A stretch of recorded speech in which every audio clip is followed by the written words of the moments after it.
Hai, nama orang ini adalah Akbar, dan dia adalah seorang Lead Offline and Territory Activation di Traveloka.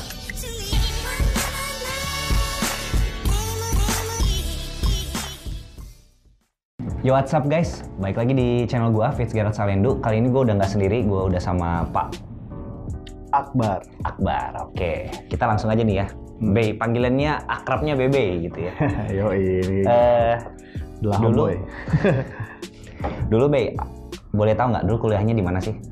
Dulu kuliah di Bandung, Oke. di Universitas Widya Tama Oke, di iya. Bandung. Terus ambil jurusannya? jurusan Fakultas Bisnis Manajemen, konsentrasinya manajemen keuangan sih. Oh, oke. Gitu, dan Iya, tapi iya. sekarang landingnya ke marketing. Oke ya.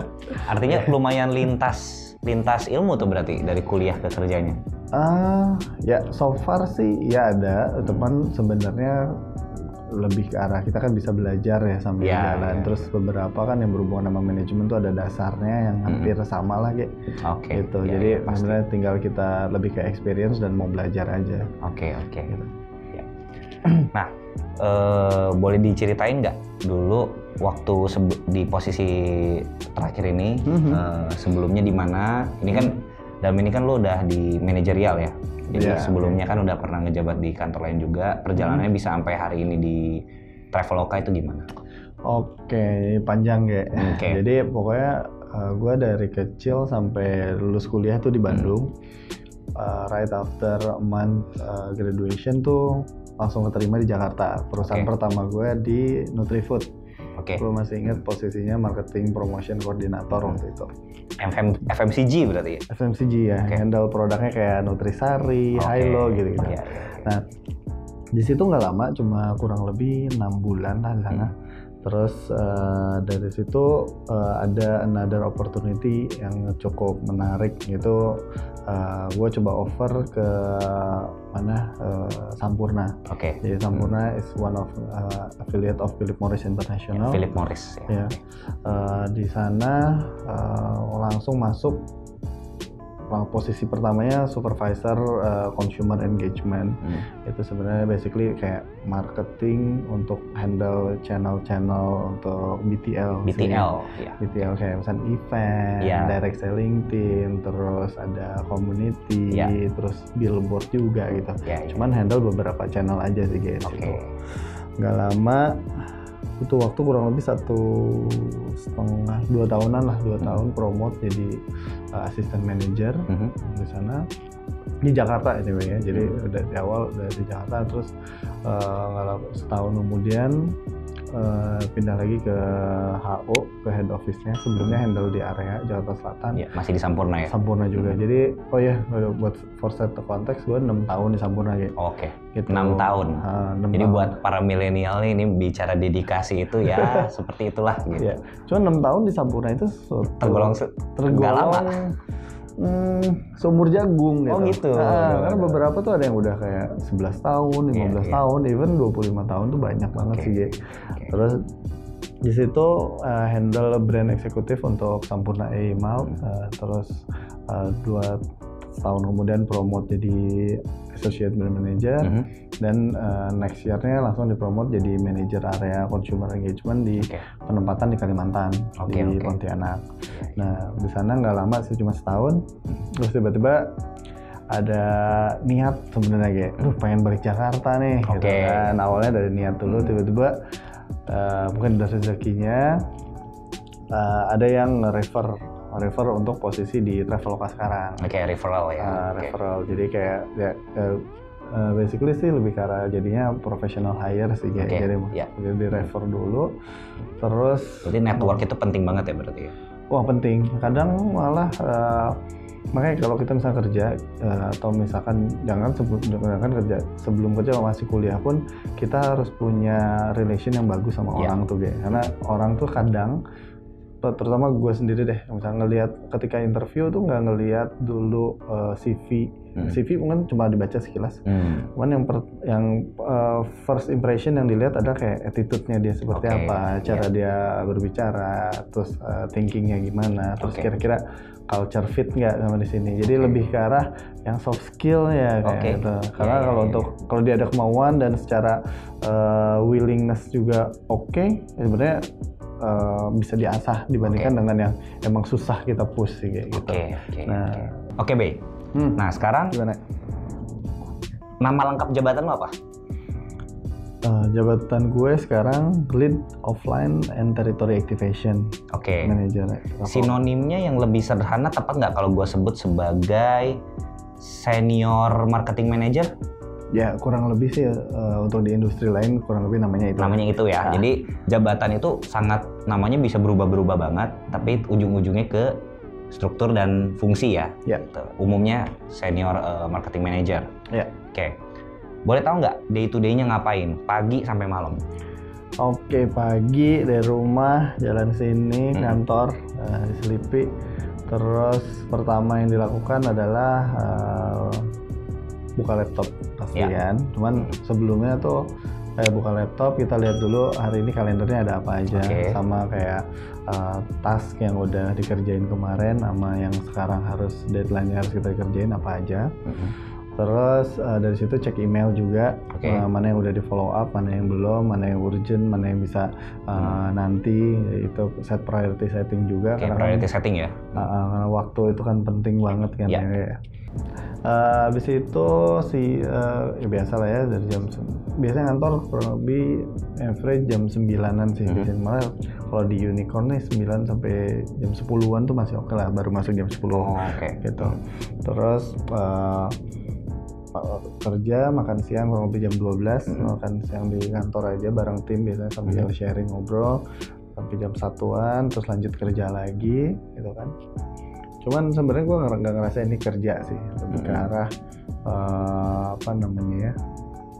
kayak kuliah sebenarnya kayak belajar lagi ya. Jadi kayak misalnya di setiap meeting atau di setiap pekerjaan yang kita kerjain tuh kayak ini mata kuliah apa segala macam gitu. Kita analogikannya kayak kuliah, jadi nggak berasa analoginya. Betul, kadang kan orang mikir waduh kerjaan berat apalagi tanggal tua gitu kan. Ini nggak dianggap kayak gitu, karena kalau kita udah dari awal ngeset wah ini berat hari ini belum, itu belum, udah sepanjang hari akan berpikir gitu, toksiknya jadi gitu. Sampai sore, malam lanjut lagi, kurang lebih balik kurang jam 8-an lah. Boleh diceritain nggak, Bay? Struktur. Nah, dari atas sampai bawah, dirimu melapor ke siapa, terus dirimu memimpin siapa aja? Jadi sebenarnya kalau di posisi ini sebenarnya under departemennya marketing. Ya, marketing. Traveloka sendiri kan ada beberapa business unit atau biasa produk lah disebutnya ya. Untuk gue sendiri masuknya di accommodation. Accommodation produk tuh under produk itu hotel, villa, and apartemen lah. Hotel, villa, apartemen. Ya itu. Nah, untuk report sendiri gue report ke namanya Mbak Shirley, dia Head of Marketing untuk Accommodation di Indonesia. Terus di atasnya lagi sebenarnya harusnya ada CMO, tapi karena CMO-nya belum ada, kita report langsung ke CEO. Jadi CEO. Terus kalau untuk layer sih untuk ke vertikal di marketing cuma satu doang, ke Head of Marketing.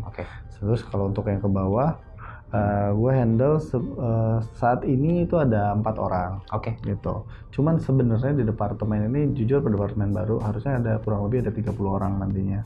Jadi waktu lo awal di sini memang ini adalah departemen yang dibentuk baru ya. Baru. Nah, proyeksinya akan ada 30 orang yang lo pimpin. Betul. Pas gue masuk ke sini, ini channel baru, lo butuh berapa orang? Nah, dihitung sebenarnya kurang lebih butuh 30 orang. Nah, sekarang baru dapat 4. Gitu. Jadi kalau ada yang mau apply deh, boleh. Oke, intermezzo dulu sebelum kita ngebahas hard skill dan soft skill yang dibutuhkan buat pekerjaan ini. Ya. Jawab cepat ya. Boleh.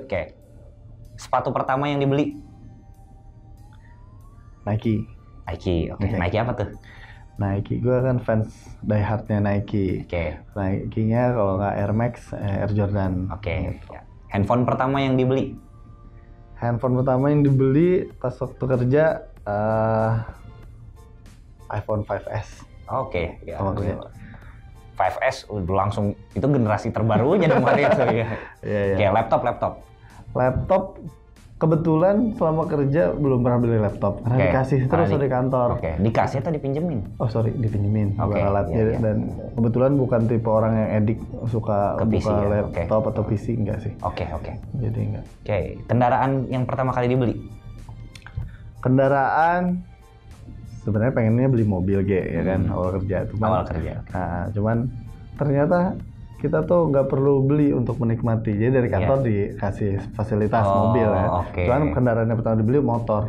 Gue masih ingat motor NMAX, Yamaha NMAX. Oh gitu ya. Jadi artinya kalau untuk memulai karir harus selektif ya. Harus berdasarkan fungsi juga. Kalau butuhnya motor-motor, kalau bahkan udah disediakan sama kantor mobil, lebih bagus lagi ngapain beli mobil dulu gitu. Betul. Nah itu penting banget tuh kayak. Jadi jangan sampai kayak beberapa kan ngeliat punya kerjaan baru, beli semua dulu, mobil, apa segala macam. Tapi sebenarnya balik lagi ke kebutuhan kita masing-masing. Yes. Oke.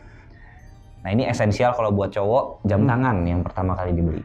Jam tangan, gue lupa mereknya apa, karena kebetulan bukan fans jam tangan sih. Gue lihat nggak pakai jam kan. Iya. Cuman yang waktu itu kalau nggak salah Alexander Christie deh, beli yang murah. Kalau nggak salah berapa beli 700-800 ribu, cuman itu kayak baru pertama kali beli jam tangan. Iya.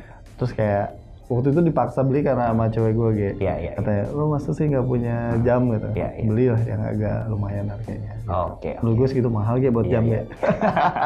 Jadi persepsi orang terhadap benda tuh sangat-sangat individual ya. Iya, betul. Artinya harus happy dengan apa yang lo senengin, nggak semua orang harus sama gitu ya. Betul. Dan sampai sekarang barang-barang itu masih ada barang-barang yang pertama gue beli. Oh iya. Tidak ada kenangan aja walaupun jamnya nggak dipakai. Karena pertama kali dibeli. Benar gitu. Nah yang terakhir, kacamata yang pertama kali dibeli. Nah lo orang kan ini kacamata nih, berarti penting dong buat lo. Pertama kali. Kacamata yang pertama kali, mungkin bedanya ya sebelumnya tuh paling belinya tuh kayak di optik-optik biasa gitu loh, misalnya daerah Melawai, daerah Blok M gitu.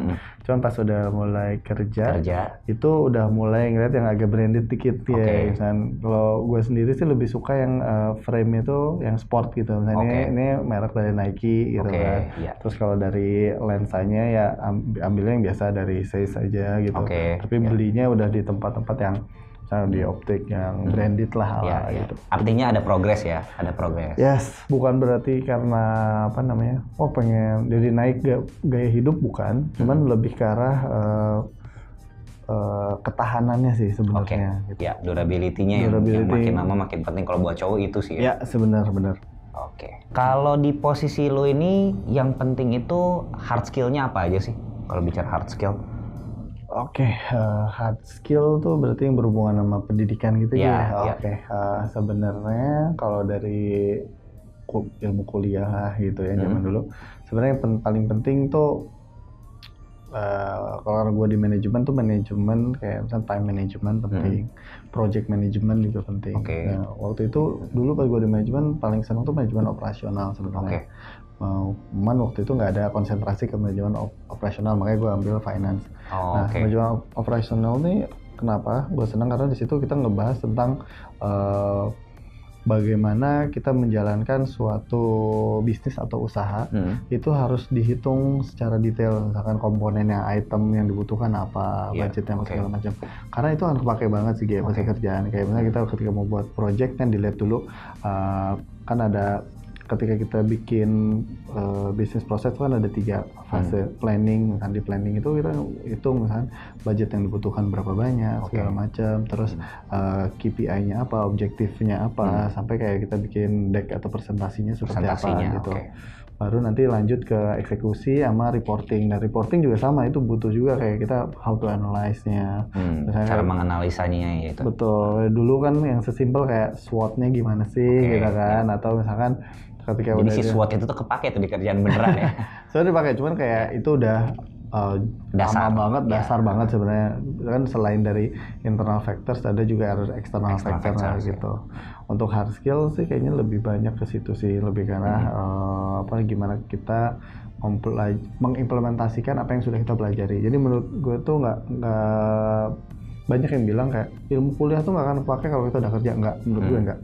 Jadi malah banyak banget yang kita pikir ini nggak akan kepake kayaknya nanti di kerjaan, tapi ternyata keluar gitu. Nah kayak how to manage the timeline, ada di project management, atau misalkan ada tentang etika bisnis gitu kan. Itu kan sebenarnya kita ketika kita nanti ketemu sama klien, ketemu sama dari partner dari company lain, itu kan etika-etika yang kita harus bisa pelajari gitu. Gitu. Dan kalau kita cari pelajarannya sekarang mungkin agak males, tapi karena dulu masih inget, oh iya ya dulu yang penting dasar-dasarnya tahu, dan tinggal kita kembangin. Kalau lupa tinggal baca gampang nih. Tuh. Paling itu sih kayak kalau untuk hard skills. Ini di luar ini sedikit, Bay.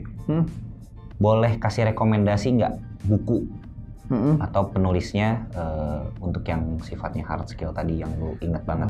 Paling kalau ngomongin tentang marketing, paling belajar lagi kayak si dari Kotler. Atau kalau misalnya ngomongin dari gue lebih sering belajar tuh dari ebook gitu, gitu ebook kayak misalkan cari artikel-artikel tentang bisnis. Gitu. Referensi lu apa ininya, sumber yang media kah atau apa? Gue download tuh ada namanya Instaread gitu. Instaread? Instaread. Di dalamnya tuh banyak banget tentang buku-buku kayak misalnya kayak Business and Economics, terus tentang populer, buku yang baru, politik atau... Itu audio juga? Itu buku doang. Buku doang, gitu. Cuman terus selain itu gue banyak buka di YouTube tuh sebenarnya lebih karena cari inspirasi sih, misalnya kayak creative marketing campaigns yang dijalanin oleh Nike, kayak gimana Adidas, Coca-Cola. Jadi sebenarnya learning dari yang sudah menjalankan gitu. Lebih sih, terus ngelihat juga dari beberapa e-commerce gitu kan, e-commerce atau kompetitor, terus juga ngelihat industri lain, misalnya kayak fashion ngapain sih gitu kan, sport ngapain gitu. Jadi kita juga harus ngeliatin secara trendingnya tuh ke arah mana nih 2020 nih, jadi harus bisa ngepredik juga sih. Artinya ilmu harus selalu dipelajarin dan baru terus ya, analisa keluar. Betul. Karena di dunia bisnis tuh sangat dynamic ya gitu kan. Kita ngomong kayak jangan jauh-jauh dengan bisnis gitu kan. Ngomongin tentang fashion aja, yang tadinya baju-baju celana-celana ketat keren itu kan bisa balik lagi kayak sama baggy gitu kan, kayak muter gitu. Cuman kita harus bisa ngeprediksi kapan itu terjadi segala macam. Dan tetap harus diimprove terus, karena kalau enggak kita ketinggalan zaman. Jadi nggak keep up with the trends gitu kan. Dan saran sih jangan terlalu sering kayak buka sosmed atau yang kayak sebenarnya nggak, yang malah bikin julid gitu kan. Karena kadang itu nggak membantu sama sekali, malah jadi kayak mandek gitu. Taunya tuh si Lucinta Luna masuk ini ya penjara gitu. Nggak penting banget. Nggak penting banget tuh. Mendingan ngomongin kayak misalnya ada coronavirus ini impact ke bisnis kayak gimana sih, ke ekonomi gimana, terus ke bisnis pariwisata gimana, terus gimana kita menanggulanginya, itu kan jauh lebih berfaedah lah ya. Gitu kan. Oke, kita lanjut. Soft skill yang penting untuk seorang senior marketing manager.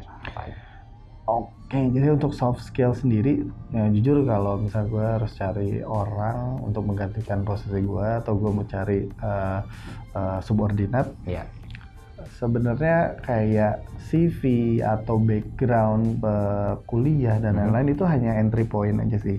Kayak kunci pintu, misalnya IPK minimal 3 gitu kan, terus dari marketing dan lain-lain, itu sebenarnya kayak kunci doang. Dan itu bukan berarti itu nggak penting, itu penting. Jadi karena kita nggak pernah ketemu sama orangnya, kita harus lihat dulu apa yang bisa dia jual. Ternyata secara background dia ada experience-nya apa. Terus jujur yang kita lihat juga adalah dari sisi bagaimana dia cara berbicara.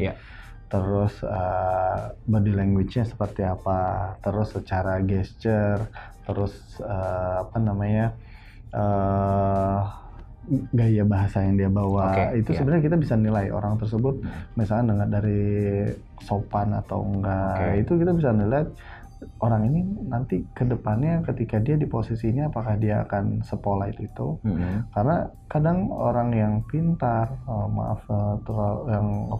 dia merasa dia tuh superior gitu kan, tapi nggak memikirkan hal itu, kayaknya agak sulit berkembang di dunia bisnis atau misalkan dunia ya karir ya, karena harus kerja sama tim ya.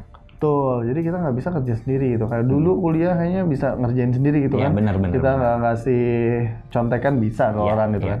Cuma kalau di sini kita nggak bisa kerja sendiri karena kita akan terlibat, misalnya marketing, kita terlibat juga dengan kayak tim salesnya, tim supply, tim revenue, tim finance, semua tuh kita berkolaborasi. Nah jadi kalau misalnya kita nggak bisa punya komunikasi yang baik, gimana caranya kita bisa membangun hubungan yang baik dalam pekerjaan yang baik juga nantinya gitu. Itu sih sebenarnya beberapa soft skill. Sama mungkin harus dilihat juga lebih ke arah analytical thinkingnya gitu. Analytical thinking. Itu penting sih, kayak harus ketika misalnya ditanya bagaimana cara kamu datang ke Sleepy atau misalnya datang kamu ke Senayan gitu. Itu jangan ya udah gampang kok tinggal naik Gojek ya gitu. Enggak, jadi harus dilihat step by stepnya. Itu secara simpelnya ya. Jadi how to reach the goals, how to reach the objective, more gitu. efficient, more effective ya. Betul, dan harus bisa menyampaikan sesuatu itu dengan simple tapi mudah dipahami. Karena jika seseorang bisa menyampaikan sesuatu yang complicated dengan cara yang simple. Berarti orang tersebut bisa paham dengan apa yang dia lakukan gitu. Gitu. Jadi berarti itu kemampuan presentasi, kemampuan negosiasi itu penting banget ya di komunikasi juga ya, apalagi komunikasi itu. Komunikasi. Betul. Nah ini juga yang nggak kalah penting kalau bicara software ya, di office software yang penting bisa dioperate itu menurut lo apa sih? Office software yang basic ya pasti ya, Excel pasti. Excel, terus kita main di PowerPoint pasti itu yang simple. Terus mungkin buat yang lagi mempersiapkan butuh juga kayak kemampuan untuk misalnya mengedit sesuatu lah gitu. Mengeditnya menggunakan misalkan kayak ya Photoshop tapi nggak usah terlalu yang heboh, karena kadang kita ketika kita punya ide gitu ya, ide itu ketika kita sampaikan dalam bentuk presentasi itu harus tervisualisasi. Gitu. Apalagi kalau di marketing kan. Betul, jadi kadang kita kan namanya juga ketika menjual ideas gitu, gimana cara mengkomunikasikan ide itu untuk bisa dijadiin nyata gitu kan. Audio visualnya harus dapat. Betul, jadi jangan sampai kayak cuma saya mau bikin misalkan rumah dengan pakai gaya mural misalnya, tapi kita nggak ngeliatin gaya mural yang seperti apa gitu. Kalau misalnya ke gambar, muralnya itu ada di bagian mananya, ternyata lebih fun ya, lebih milenial gitu. Nah itu yang harus dipunyalah untuk software. Terus lebih ke arah mungkin ke project reminder gitu deh, kayak sticky notes itu dia kan di situ sebenarnya udah ada, tapi gimana cara makainya sih itu. Terus software lain kayaknya sih mungkin ini kayak di banyak perusahaan tuh udah pakai kayak Google Drive gitu misalkan. Jadi segala lini produknya Google ya. Kayak misalnya kita harus udah punya tuh Gmail gitu kan. Video call mungkin untuk meeting conference juga. Zaman sekarang kan udah canggih ya, meeting nggak usah harus ketemu terus. Jadi kayak video call via Hangout. Terus lu gimana caranya pakai Google Sheet, ngisi Google Sheet, terus misalnya nge-share Drive. Terus banyak hal yang sebenarnya lebih mudah dilakukan dengan Google sih. Artinya sebenarnya apapun company-nya, fasih terhadap software itu yang dasar tadi itu penting banget ya. Kalau enggak kita nggak bisa kerja gitu. Nggak akan bisa keep up gitu.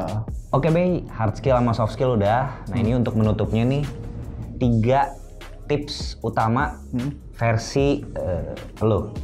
Jadi mungkin ya bukan tips ya namanya, ini lebih ke arah sharing experience aja gitu, apa yang udah gue lakuin sejauh ini. Pertama, do what you love what you do sih kayak. Jadi ujung-ujungnya kalau misalnya sekarang ada kesempatan itu lo harus bisa ngelakuin apa yang lo suka dulu gitu. Nah kalau misalnya itu udah lo suka gitu kan, udah lo kerjain nggak akan capek nantinya. Tapi sebaliknya kalau ternyata itu bukan yang lo suka, nah lakuinlah love what you do gitu. Iya. Jadi kerjain, lu cintai kerjaan. Belajar mencintai. Belajar pas, karena gue yakin gitu kan, lu ditempatin di posisi itu atau di pekerjaan itu pasti ada sesuatu hikmah yang akan nantinya Tuhan kasih ke kita gitu. Jadi kayak jujur aja kalau gue nggak dulu di Nutrifood, mungkin gue nggak bisa masuk Sampurna. Iya. Sebelum kalau gue nggak di Sampurna, mungkin gue nggak bisa masuk di Traveloka gitu. Nah itu hal benang merahnya lu baru bisa temuin setelah lu jalanin. Waktu dulu mana kepikiran bakal nyampe sini kan. Betul gitu. Terus yang kedua itu adalah yang gue lakukan adalah never dream small gitu kan. Jangan mimpi itu yang kecil, yang penting udah kerja PNS aja gitu kan. Gue nggak bisa nih masuk situ gitu kan. Nggak mungkin gue gaji bisa 50 juta sebulan kan. Jangan mikir kayak gitu. Pikir harus besar, dream big, tapi dengan well plan gitu. Artinya tanggung jawab sama pilihannya ya. Betul. Jadi misalkan kita mikir pokoknya sebelum umur 25 tahun gue pengen punya gaji 25 juta. Nah, tapi orang-orang yang punya planning yang tepat gitu kan. Dia tuh kan ya udah berdoa aja gitu kan. Ya udah gimana ntar rezekinya. Tapi kita pikirin gaji yang 25 juta umur 25 tahun kira-kira pekerjaannya gimana ya gitu kan.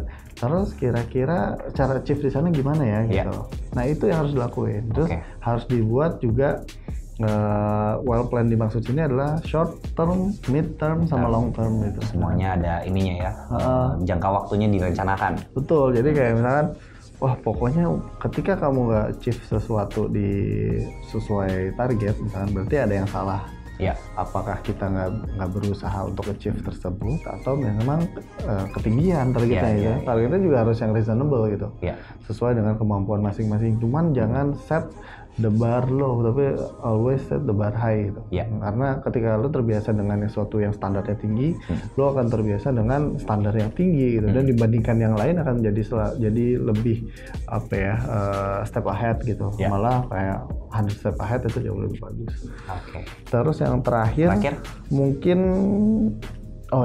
never stop learning atau kayak improve anything what you can do sih gitu. Jadi kayak jangan cepat puas, misalnya udah ngerjain A atau misalnya gue udah lulus S1 ya udah deh gitu kan. Nggak gitu. Setelah ke dunia kerja, nggak masuk di perusahaan, nggak bisa ngeliat ya udah deh gue kerja biasa aja, nggak. Apa yang harus bisa lo learning, misalkan yang baru, misalkan gue pengen improve English gue atau gue kayaknya perlu ada tambahan buat belajar jadi pengusaha atau misalkan gimana sih kita belajar dari seorang Steve Jobs atau belajar dari Alibaba gitu. Jadi terus belajar sesuatu yang baru sampai kita merasa bahwa kita ngerasa kurang terus. Jadi bukan berarti gak mensyukuri, tapi harus beranggapan kalau itu jadi gelas yang kosong yang udah siap terus ditampung. Dan jangan pernah berpikiran kalau misalkan udah achieve sesuatu lo ngerasa gua hebat nih karena di sini. Nggak, karena lo ada di situ berarti pertama dari perjuangan, yang kedua dari doa orang tua, diri sendiri juga, dan juga hasil dari jerih payah lo selama ini gitu. Cuman jangan terlampau bereuforia gitu kalau gue sih kayak udah lebih, terus jangan sampai kayak merubah gaya hidup gitu sih. Itu kadang ada orang yang udah ngerasa gue udah di posisi ini, gue belanja naik kayak begini, naik level tinggi gitu gaya hidupnya. Menurut gue sih itu bukan seorang leader kali gitu, karena seorang leader tuh sebenarnya nggak memperlihatkan sesuatu. Kalau coba lihat deh kayak Mark Zuckerberg gitu, dia pakai kaos gitu-gitu aja. Ya beda kayak kemarin tuh kalau artis-artis kita gitu kan, pakai segala macam, mobil mewah. Tapi kalau orang yang benar punya sesuatu, dia akan menghargai itu semua. Gitu. Lebih situ aja tadi sih. Never stop learning, karena biasanya pada kenyataannya semakin kita, justru orang yang ilmunya semakin banyak akan tahu bahwa ilmu itu sangat luas. Itu malah jadi makin rendah hati.